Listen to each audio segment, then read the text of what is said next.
मध्य पूर्व में चल रहा ईरान और इजराइल के बीच तनाव अब एक बड़े क्षेत्रीय संघर्ष का रूप लेता नजर आ रहा है।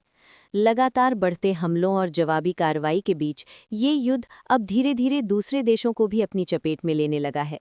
हालात ऐसे बनते जा रहे हैं कि इस संघर्ष का प्रभाव केवल मिडिल ईस्ट तक सीमित नहीं रह गया है, बल्कि इसका असर एशिया और हिंद महासागर क्षेत्र तक दिखाई देने लगा है।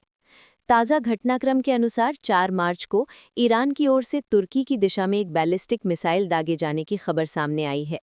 तुर्की के रक्षा मंत्रालय ने दावा किया है कि उसकी वायु रक्षा प्रणाली ने मिसाइल को लक्ष्य तक पहुंचने से पहले ही हवा में नष्ट कर दिया।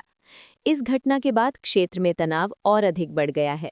रक्षा विशेषज्ञों का मानना है कि यदि ये मिसाइल तुर्की के किसी इलाके में गिरती तो हालात और गंभीर हो सकते थे।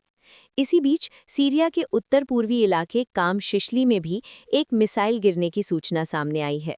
स्थानीय लोगों के अनुसार जब आसमान में मिसाइल दिखाई दी तो इलाके में दहशत फैल गई। एक 18 वर्षीय चरवाहे ने बताया कि वो सुबह करीब 7 बजे अपनी भेड़ों को चराने जा रहा था, तभी अचानक आकाश में तेज आवाज के साथ एक मिसाइल गुजरती दिखाई दी। उसने बताया कि कुछ ही क्षण बाद मिसाइल हवा में फट गई और उसके टुकड़े जमीन पर गिरने लगे। धमाके की आवाज से आसपास के लोग और जानवर बुरी तरह घबरा गए और लोग सुरक्षित जगहों पर छिपने लगे। विश्लेषकों का कहना है कि ये घटना इस बात का संकेत है कि युद्ध अब सीमाओं के पार फैलने लगा है। एक ओर जहां अमेरिका और इजराइल की ओर से ईरान के ठिकानों पर लगातार हमले किए जा रहे हैं, वहीं दूसरी ओर ईरान भी क्षेत्रीय ताकतों को संदेश देने की कोशिश कर रहा है। युद्ध के छठे दिन हालात और अधिक जटिल हो गए हैं। ईरानी मीडिया के मुताबिक पिछले 5 दिनों में हुए हमलों में अब तक 1000 से अधिक लोगों की मौत हो चुकी है, जबकि हजारों लोग घायल हुए हैं। ईरान के विदेश मंत्रालय का आरोप है कि अमेरिका और इजराइल ने कई नागरिक ठिकानों को निशाना बनाया है। इन ठिकानों में अस्पताल, स्कूल, तेहरान का प्रमुख व्यापारिक क्षेत्र ग्रैंड बाजार और ऐतिहासिक गोलस्तान पैलेस भी शामिल बताए जा रहे हैं। तेहरान स्थित गोलस्तान पैलेस को ईरान की सांस्कृतिक धरोहरों में से एक माना जाता है। इस इलाके में किसी भी तरह की सैन्य गतिविधि नहीं होने के बावजूद यहां हमले की खबर सामने आने के बाद अंतर्राष्ट्रीय स्तर पर चिंता बढ़ गई है। हालांकि अमेरिका और इजराइल की ओर से इन आरोपों पर कोई आधिकारिक प्रतिक्रिया नहीं दी गई है। इधर ईरान के भीतर भी हालात अस्थिर होते दिखाई दे रहे हैं। उत्तर पश्चिमी ईरान में सक्रिय कुर्दिश सशस्त्र समूहों ने सरकार के खिलाफ जमीनी हमले शुरू कर दिए हैं।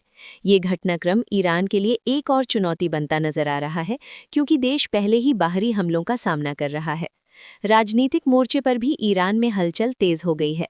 सूत्रों के अनुसार देश के दिवंगत सर्वोच्च नेता आयतुल्ला अली खामेनेई के बेटे मुज्तबा खामेनेई को संभावित उत्तराधिकारी के रूप में देखा जा रहा है। बताया जाता है कि उनका इस्लामिक रेवोल्यूशनरी गार्ड कॉर्प्स के कई वरिष्ठ अधिकारियों के साथ मजबूत संबंध है।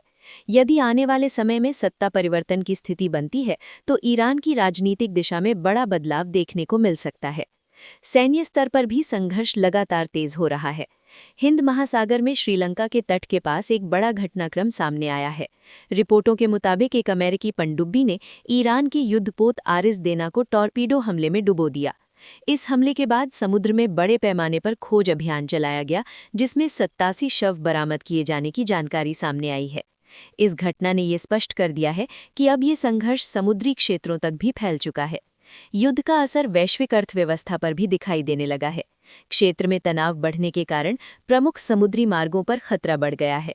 यदि महत्वपूर्ण जल डमरू मध्य बंद होते हैं तो दुनिया भर में तेल और गैस की आपूर्ति प्रभावित हो सकती है। विशेषज्ञों का मानना है कि इससे वैश्विक बाजारों में ऊर्जा संकट और महंगाई बढ़ने की आशंका है। कूटनीतिक स्तर पर कई देश इस संघर्ष को रोकने की अपील कर रहे हैं, लेकिन अब तक कोई ठोस समाधान सामने नहीं आया है। अंतर्राष्ट्रीय समुदाय को डर है कि यदि जल्द ही युद्ध विराम की दिशा में कदम नहीं उठाए गए तो ये संघर्ष एक बड़े क्षेत्रीय युद्ध में बदल सकता है। मौजूदा हालात को देखते हुए साफ है कि ईरान और इजराइल के बीच शुरू हुआ ये टकराव अब एक जटिल भू राजनीतिक संकट बनता जा रहा है। आने वाले दिनों में ये संघर्ष किस दिशा में जाएगा, इस पर पूरी दुनिया की नजरें टिकी हुई हैं।